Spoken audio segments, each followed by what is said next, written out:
Hello everybody and welcome back to yet another installment to my anime manga overview series. Today we're going to be talking about Shiboyugi. Now, this actually was quite a difficult decision to make as we've never had quite a stacked season for anime in quite a while. And there's a lot of shows that I'd love to come on here and talk about. And I was originally going to talk about You and I Are Polar Opposites, but I decided to hold out a little bit just because the second core will be coming out later this summer. And I figured we'll be talking about the show in its entirety once that concludes, as it will be a full adaptation. But enough about that, let's just jump into Shiboyugi. So if you're new to the channel and are unaware of how I do these videos, they are essentially an unscripted, casual-like discussion on my thoughts and feelings on the show without really going as in-depth and analytical as I usually do in my other videos. So what did I think about Shiboyugi?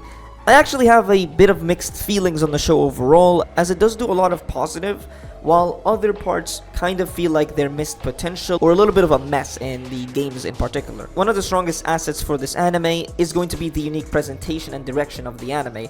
I'm sure if you've watched the show, you already know what I'm talking about.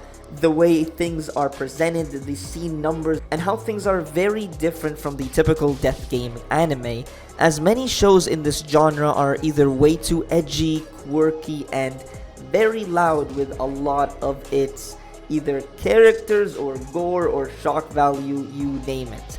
And I don't really think this show is like that, and I really do praise it for it. First of all, I think the use of the preservation treatment, which is essentially utilized to avoid making the anime feel too edgy and gory, and it has an in-universe explanation due to the games, as wanting to not have quite a bit of brutal deaths for the in-universe audience that is watching it. And I think it is just genius, because if you had a lot of just blood gushing over with all these deaths and attacks and things alike, I really feel like it would have just killed the tone of the series and made it feel too goofy and comical.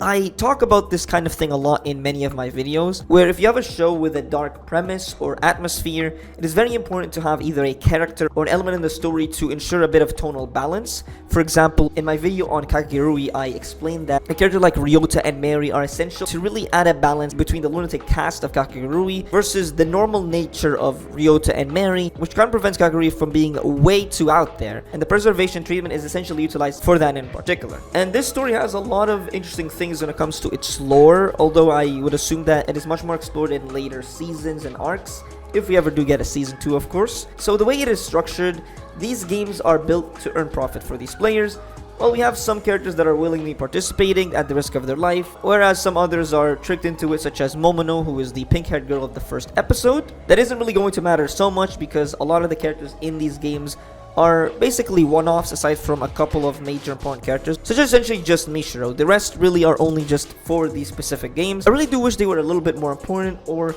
had a bit of a purpose. I think Kinko was actually quite okay for what she served for the first episode, with her small relationship to Yuki. The other characters are not really too meaningful. It's not too surprising, given the kind of anime this is. We're not really obviously going to get like 50 characters getting characterization, but I would have preferred to have a little bit more relevant characters aside from just Yuki and Mishiro for the most part. And it does seem as though at least the people in charge of these contestants care for them, as that one woman that takes Yuki home does seem to genuinely care for her and really get moved by the way Yuki operates with these games. It's not too surprising given how Yuki is like. This episode is really strong to establish the morally gray nature of her character. And I do think that the first episode and the first game, being the Ghost House, is easily the strongest part of the story for me, even though it is essentially a self-contained narrative in its first episode. Yuki is seen constantly playing by the rules because she thinks that the audience may disapprove if there's too much brutality within these games. We see this in the next game as she avoids brutally killing the beast that was attacking her. And there's also a lot of mysteries that gets established with Yuki's character and her reason for playing these games in the first place. Why does she want to beat the 99 games? Why is she trying to ensure everybody's survival in here, despite the fact that she ends up killing Kinko to defeat the Ghost House game? She's constantly making excuses, such as what is shown in the beginning of the first episode. She says that she only really will help them because they'll owe her in the future, even though it's quite obvious that we're not really ever going to see many of these characters. Either that or the fact that most of them will likely just die, which is what ends up happening. Now, this episode does also establish a lot of important traits with Yuki's character that gets explored over the course of the narrative. For example, the issue of favoritism and how deadly and dangerous it is for something like this. Playing favorites led to Aoi's death, for example, because Benya ended up wanting to let Momono survive, and that little moment of thinking about whether or not she should go for it led to a guaranteed death. I really think that Aoi's death was such an intense and strong introduction to the tone of the series, and it was quite gruesome and brutal. The preservation treatment really does manage to ensure that that doesn't come off as super edgy, because you're not just seeing a bunch of blood gushing all over the place. I just really like that element. I think it's one of my favorite parts of the series. And not to mention, we also do have something that I talk about in my short on the series, and it is Yuki speaking in third person. I assume that it is either a narrator, perhaps something else that we'll find out in the narrative, but it is indeed just Yuki speaking in third person, and she dislikes that. We find out more about it later throughout the story as to why she talks in this manner. It's essentially a barrier to protect herself. It is clear as day that her stoic nature isn't her actual self. We see her be very emotional and loud in many moments in the series. She's quite emotional and really does end up bonding with a couple of characters, at least in every single game. For example, Kinko in the first game, Kotoha in the second, and Azuma in the third game. And we do also have Yuki's whole trait of not wanting to pray for the dead to avoid losing oneself in regret and lamentation over what could have been different. Again, these kinds of things could lead to death, because that lost time could lead to something drastic. And that's what happened with the favoritism. Yuki is adept at these games. It doesn't mean that she doesn't care about these deaths. She'll pray for these characters, but after the games are over. And I think another really nice element of the story is that I wouldn't consider Yuki to be an edgy protagonist. A lot of death game stories, an edgy protagonist that usually isn't really done effectively. Now obviously, it is all about the execution, but the point is that I really think it is refreshing to see a character such as this that is quite empathetic and is genuinely just trying to save as much people as she can, even though she eventually is forced to kill a couple of people to get there. And these actions of hers in which she's forced to kill, they do actually affect her. She laments over this, and she's aware of how dreadful it is, but there was just no other way out of the game. And all that really does hammer that the ghost house was such a good start to the story, and it really did lay down the building blocks for Yuki's character, and establishing into her being a potentially captivating and compelling character. And the story does actually cleverly change the role for Yuki in these games. So the first game has Yuki be the leader, the reliable one that manages to lead everybody to victory. But the second game actually has her no longer be that role and become the outlier, and this is where we bring in Mishiro, one of the few relevant characters besides Yuki. And she is honestly my favorite character in the story. She is the capable leader of the group and knows the other girls, which ends up leading Yuki into being isolated. She doesn't know these people and they're all acquainted with one another. And this also brings us into the rivalry between Mishiro and Yuki, and it is one of my favorite parts of the story. It all starts with Yuki talking about how this is her 10th game and discussing what she's capable at, but it leads Mishiro into doubting her skills, thinking that she's lying to them and trying to hide something. And this is where I started wondering if whether or not this story was being told in out of order, because I wasn't actually sure if the lie was this being her 10th game, or the fact that this actually was the case, and the thing that Mishiro was doubting her for was actually her skills that she talked about. And speaking of skill, Mishiro's whole thing is leading, and we see her be very capable of that, and it, sets up that parallel between her and Yuki, because in the previous episode we had Yuki be that leader, whereas Mishiro here, we start seeing the cracks within her. She's trying to make people ignore Yuki because she's not really trusting of her, but also because of her just wanting to defeat her. And Mishiro is quite cruel. She was willing to ditch Kotoha due to landing on a landmine. Mishiro's whole thing is this obsession with status, and that is the driving force to keep playing, and I love the way it is presented and how it reveals her insecurities. Now we have this contrast between a character that is obsessed with status and wanting to be number one, fighting against a character that is all about being a ghost and having no identity. We know next to nothing about Yuki and her background. All we know is that she lives by herself and she is trained by a mentor to play these games. That's it. We don't really know much else about Yuki. And I think that is really cool. That's the whole thing with Yuki being a ghost, because she doesn't really have an identity. That's one of her big scenes at the very end of the story when she fights Kiara, which we'll talk about once we get to the last game. But we had Mishiro essentially breaking her little sister over the fact that she was the secondary thing, whereas her sister was considered to be number one. She wanted to be the center of attention. She wanted to be number one, and that's what sets up this whole thing. Now, obviously, I do think that this whole rivalry could have been done a lot better, as it isn't as explored as I would have liked, but I still do enjoy it for what it is. I do think it is quite entertaining, and the climactic battle they have in the Golden Bath is a really good conclusion for Mishiro's character. Now, another really strong asset about Yuki is her ability to get along with at least somebody in these games. You know, we talked about how dedicated she was to give advice to Kinko, to not pray for the fallen ones until the games are over, discussing ruthlessness and trying to be more selfish as a person, to give herself more depth, and many things alike in that first episode. And then we move on to this game where she bonds with Kotoha, asking her for her reason to play these games, and then you also have Azuma as they also bond in the Golden Bath game. I mean, hell, she also offers to release Azuma from the game and land her a real job. But believe it or not, the one person that Yuki really feels attached to or infatuated with is none other than Mishiro herself, as we saw with the scene where she belittles and teases her to force her to admit who's on top. Really ends up backfiring on Yuki, as Mishiro ends up lashing at her and runs off, refusing to bow down to Yuki's demands, despite the fact that Yuki does say that she was willing to save her regardless because she really ended up liking her. I do think it has to do with what was said with Yuki way later in the story, where Mishiro is doing everything she can with all this effort to try to become something, exactly what Moegi was doing, and that was something that Yuki feels really bad for killing. She destroyed potential in Moegi, and I think that also does relate to why she really likes Mishiro. That, and also the fact that Mishiro is fighting to get an identity, which is something that Yuki lacks. So I do think there's actually a lot of intriguing things in that dynamic. And it's ironic in a way because it actually does highlight Yuki's favoritism, because in that very moment, she ends up making an exception to try to save Mishiro because she likes her. And we get quite a strong lashing out scene at the very end of this game after everything is over, as Mishiro is quite furious, having to admit that Yuki is better than her and refusing to quit until she beats her. And this is what I mean. This is the only character that actually comes back in a game. You know, all these other characters we're just never gonna see again. I'm actually glad that at least we have somebody relevant, because I think without Mishiro, a lot of the story would feel way worse. So I'm glad that we do at least have a reoccurring character. And we don't immediately jump into the next game, as we do get a cooldown episode to explore Yuki's character further and her actions, how she feels about everything up until this point, and the lore behind Yuki in these games. How did she even get here, and what led to her being in this position in the first place? Essentially, she was scouted to play these games and willingly participates.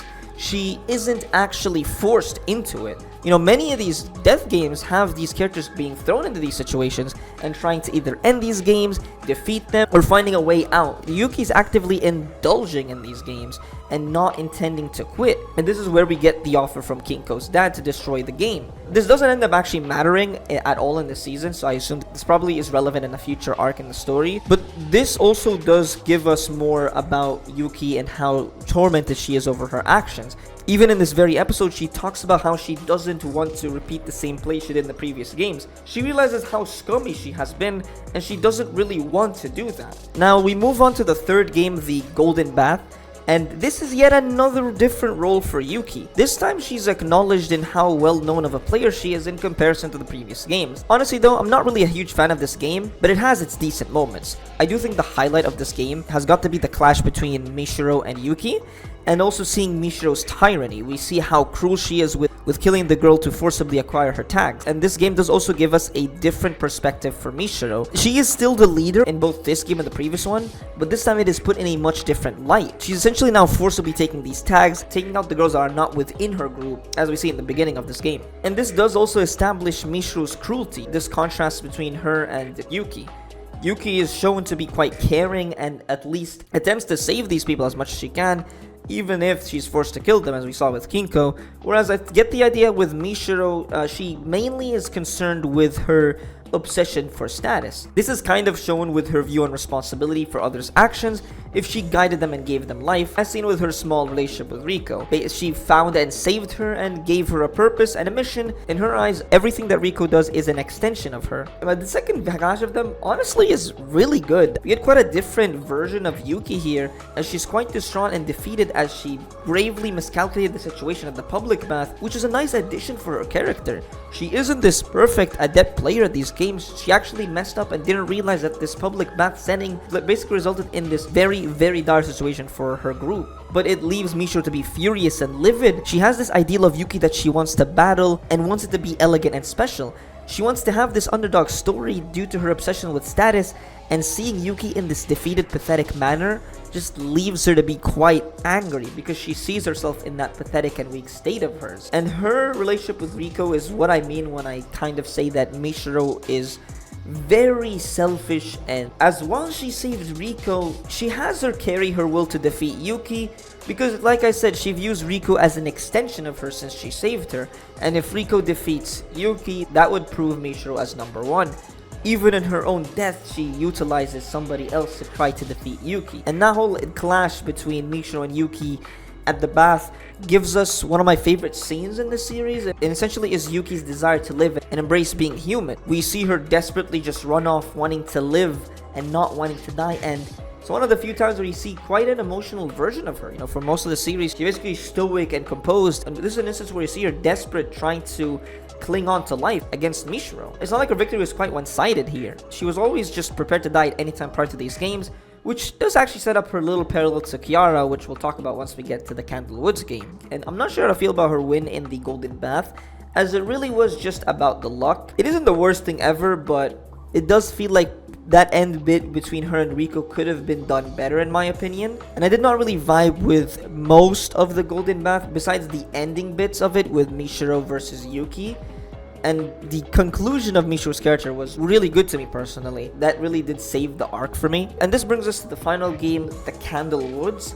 I do actually like this more than Golden Bath, although it does have some problems. This time, we're actually in a bit of a cat and mouse chase. We have rabbits and stumps. Stumps are tasked with trying to kill the rabbits, and we have a 1-week timer. If the rabbits survive, they win, and for the stumps, they have to kill at least 5 people. And in this game, we're finally met with Hakushi, who is Yuki's mentor, although she hasn't really played any significant role, aside from a little bit of the flashbacks in the first episode and some of the scenes that we get in the last few episodes of this game. She's established to be a genius among geniuses, as she has beaten 95 games. I'm sure she has a much more significant role in the later parts of the story, but we don't have that right now, and we're only talking about what we have in these 11 episodes.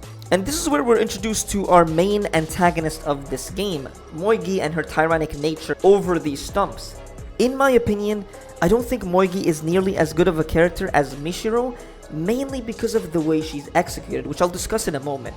Clearly, Moigi's whole thing is to be a parallel to Yuki in the sense that Mishiro's relationship with Yuki was all about the capabilities and skills between one another. Who was number one between them and the abilities that they possess? Can she defeat Yuki at her best?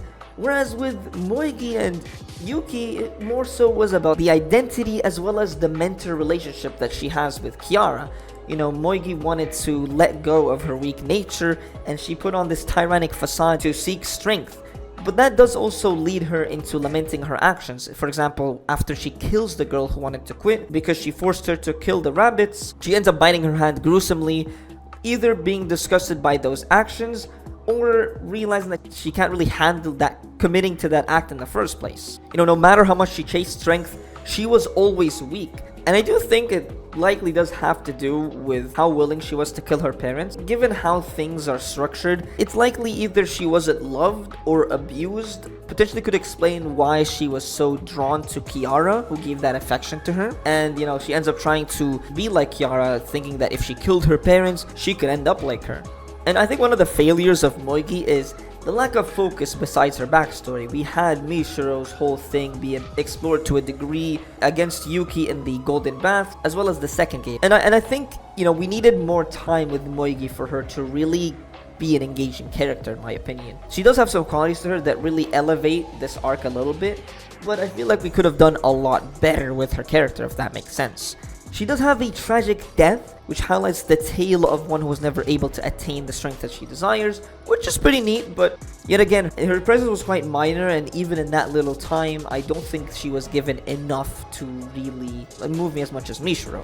And unfortunately, her death really is kind of a stepping stone for Kiara at the end, where she is revealed to be this homicidal maniac, and also used for Yuki to realize how to really culminate all her actions into this final fight.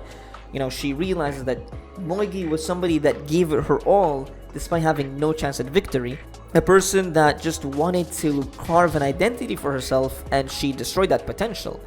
And, this is where we start to see more of Yuki's character and how she views her actions. She has killed Kinko, somebody that had a family. She was looking forward to finally, clearing her debt and meeting her dad.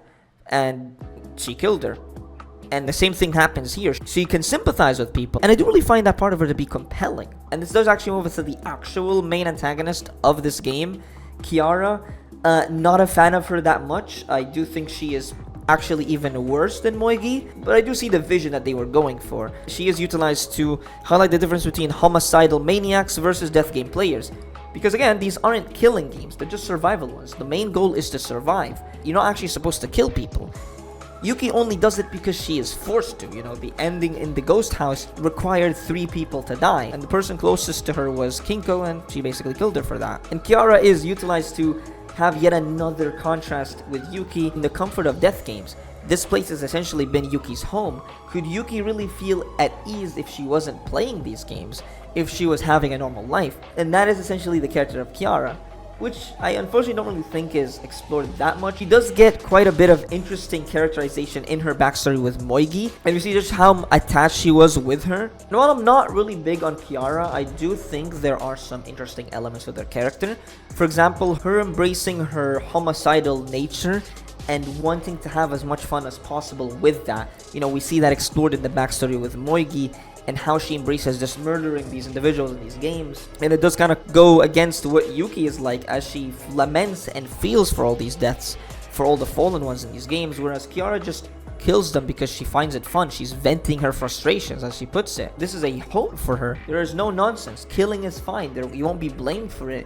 And there's a certain set of rules. It is almost like it is a shelter for the real world, because Yuki doesn't have to worry about that. She can essentially just live in this setting and live off the money she makes from this. But it is this fight that leads her to be unsure for her motivations on playing. We get the scene of all these previous girls from the prior games telling Yuki the words she's told them prior, and it highlights her jealousy. Likely, in my interpretation, honestly, it is likely the fact that some of these characters, they had a connection with somebody. Kinko had a connection with her dad, for example. And Yuki desired that from the people that reside in these games. And the final fight is, pretty okay, but unfortunately, Kiara isn't really set up that well, and she ends up showing up at the very end. I really felt like she could have been a much better character if built up properly, and I really do see the vision and what she represents.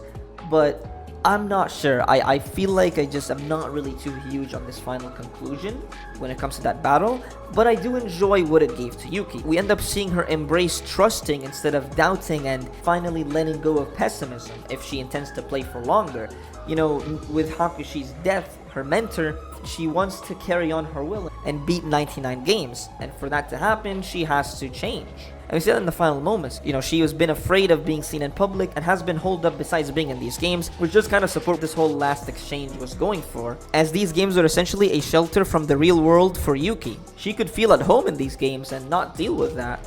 But now, she actually goes out for once to live in this world after beating the 99 games, embracing her lifestyle while also just wanting to live.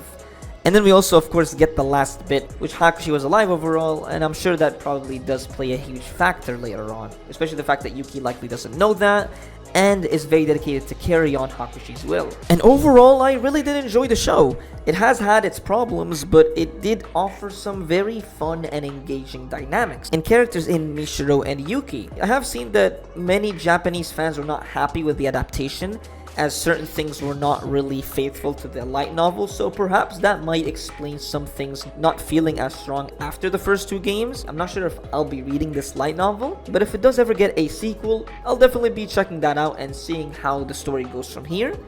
But yeah, that's really going to conclude my overall thoughts on the story here. I'm going to give this one a 7 out of 10. Let me know what you think about the show. Did you enjoy the show overall? If not, what are your problems with it? Let me know in the comments below. Subscribe for more, and I'll be seeing you in the next one.